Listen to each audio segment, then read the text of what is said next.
isang dating senador na nagpapapansin. Kayo naman, pansinin niyo daw siya. At ang demanda niya, ayan, no, tuwan-tuwa siya na meron na naman siyang media attention. No? Talagang nag-release pa yan ng request to cover, no? At para naman napakalaking balita ang pagdemanda niya. Una-una, sino ba siya? Laos na siya, no? Wala na namang nagbibigay ng relevance sa kanya. At ang dinimanda daw niya, ang basihan daw ng pagdemanda sa amin, although hindi pa nakikita ang complete, yung sinabi na nabenta daw niya, siya nagsabi niyon, ha? Hindi kami, ha? Ni minsan di ko sinabing binenta niya ang Scarborough. Siya nagsabi niyan kahapon sa kanyang TV interview na ibinenta daw niya ang Scarborough.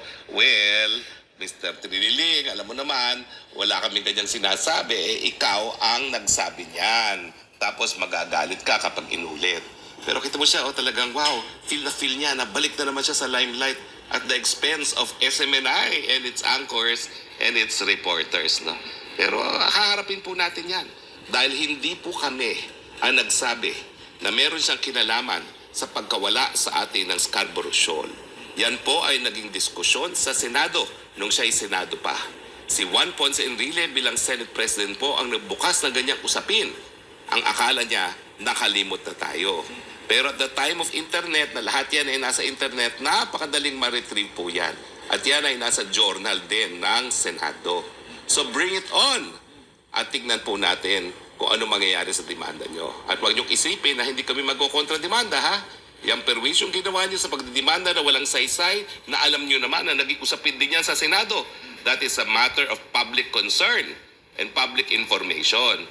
So, antayin nyo rin po ang aming kontrademanda ng tuluyan ng manahimik kayo dyan. Di ba po? Asahan nyo po yan, hindi tayo uurong sa ganito. Kung siya lang ang kalaban, no? Kaya lang parang nakaka-insulto na siya lang ang kalaban.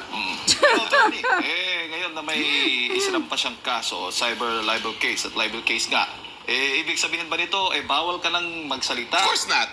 Oh, of course not. Trillanes, kahit anong isampa mo dyan.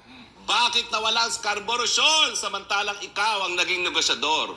Ikaw ang kaisa-isang tinalaga ng Noynoy Aquino para maging negosyador dyan sa pumutok ng iskandalo nga ng Scarborough.